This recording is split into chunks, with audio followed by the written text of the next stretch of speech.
படிப்போம். தமிழ் தாத்தா உ.வே. சாமிநாதர். ஆடி மாதம்.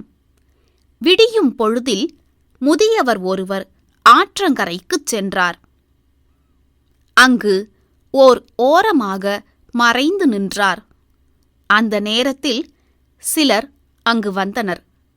அவர்கள் தம் கையிலிருந்த பனை ஓலையால் செய்யப்பட்ட ஏடுகளை வீசிவிட்டுச் சென்றனர்.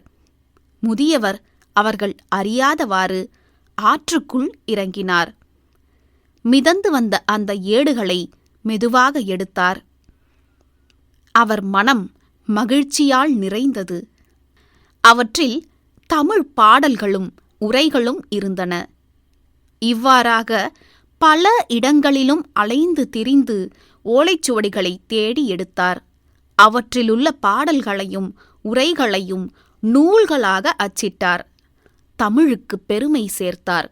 அவர்தாம் தமிழ் தாத்தா உ.வே. சாமிநாதர் ஆவார். பொருள் அறிவோம். ஓலைச்சுவடிகள், பனை ஓலை ஏடுகள். முதியவர், வயதானவர். விடை காண்போம்.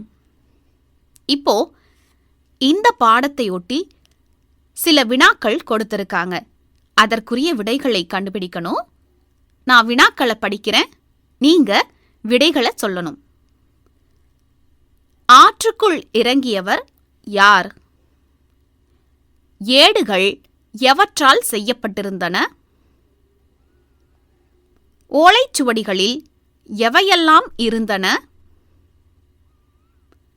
உ.வே. சாமிநாதர் எவ்வாறு அழைக்கப்படுகிறார்? விடைகளை கண்டுபிடிச்சிட்டு வகுப்புல ஆசிரியரோட பகிர்ந்துக்கோங்க.